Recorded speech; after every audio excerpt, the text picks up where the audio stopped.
Prezident İlham Əliyev oktyabrın 28-də Cəbrayıl rayonunun Horovlu kəndinin birinci mərhələsinin açılışında iştirak edib. Xatırladaq ki, Horovlu kəndi 1993-cü ildə Ermənistan tərəfindən işğal edilmişdi.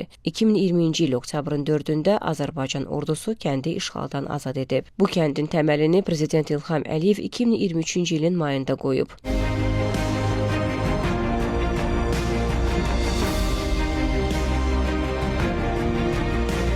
Dövlətimizin başçısı və birinci xanım Mehriban Əliyeva ötən ilin oktyabrında Horovluda fərdi evlərin və sosial obyektlərin tikintisi ilə tanış olublar. Ümumi sahəsi 248 hektar olan Horovlu kəndində 334 fərdi ev inşa edilib. Evlər 2, 3, 4, 5 otaqlıdır və müasir kommunikasiya şəbəkəsi, su, işıq, qaz, günəş panelləri, yüksək sürətli internetlə təmin olunub. Evlərin üzərində Qarabağ xalçalarının ornamentləri həkk edilib. Kənd daxili yollara asfalt döşənib.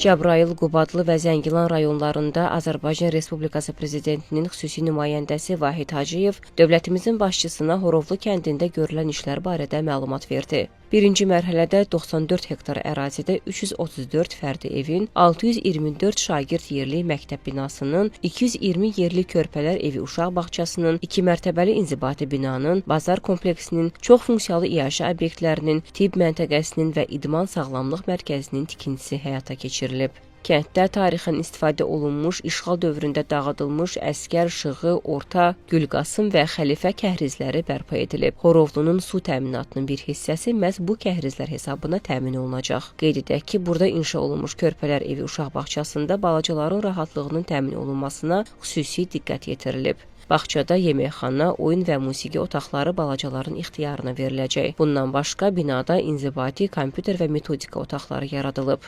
Bağçanın ərazisində uşaqların asudə vaxtlarını maraqlı keçirmələri üçün də şərait yaradılıb. Horovluda müasir tam orta məktəb binası da tikilib. Məktəb binasında tədrisin yüksək səviyyədə aparılması üçün geniş imkanlar mövcuddur. Təhsil ocağının sinif otaqları lazımi dərs vəsaiti və avadanlıqla təchiz olunub. Burada 26 sinif otağı, kimya, fizika, biologiya və informatika, musiqi, rəsm, hərbi hazırlıq otaqları, 4 laboratoriya, kitabxana şagirdlərin ixtiyarına veriləcək. Binada 180 yerli akt zalı, qapalı idman zalı və yeməkxana da yaradılıb. Məktəbin ərazisində açıq idman meydançası da mövcuddur. Horovlu kəndində 4,4 hektar ərazidə park kompleksi də inşa olunub. Burada uşaqlar üçün oyun zonası, idman sahəsi, basketbol meydançası, masaüstü oyunlar üçün zona, söhbətgahlar yaradılıb. Eyni zamanda Bayraq meydanından bazar kompleksinə qədər gəzinti yolları salınıb. 3,1 hektar yaşıllıq ərazisində zeytun, çinar və eldar şamı ağacları əkilib.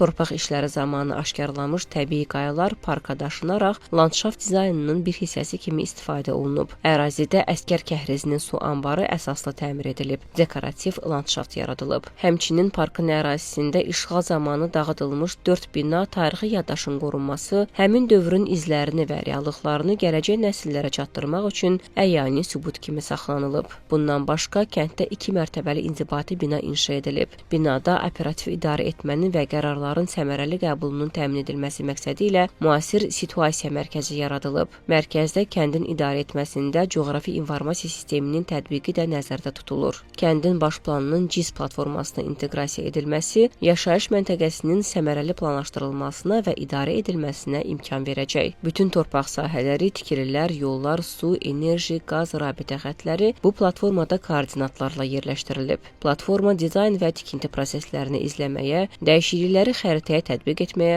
müxtəlif situasiyalara uyğun qərar qəbul etməyə, 3 ölçülü bina modelləri, real vaxtda kamera məlumatlarına çıxış imkanları olduğundan mövcud vəziyyəti həm xəritədə, həm də sistem üzərində birbaşa müşahidə etməyə imkan yaradır. Dövlət və özəl qurumlarla inteqrasiya, məlumat mübadiləsi, hesabatlılıq və vizual təqdimatlar baxımından platformanın istifadəsi müasir idarə etmədə innovativ həll hesab olunur. Cəbrayıl rayonunun Horovlu kəndində yaradılmış şəraitlə tanış olan dövlətimizin başçısı kəndə köçən sakinlərlə görüşdü. Onlara mənzillərin aşarlarını təqdim etdi.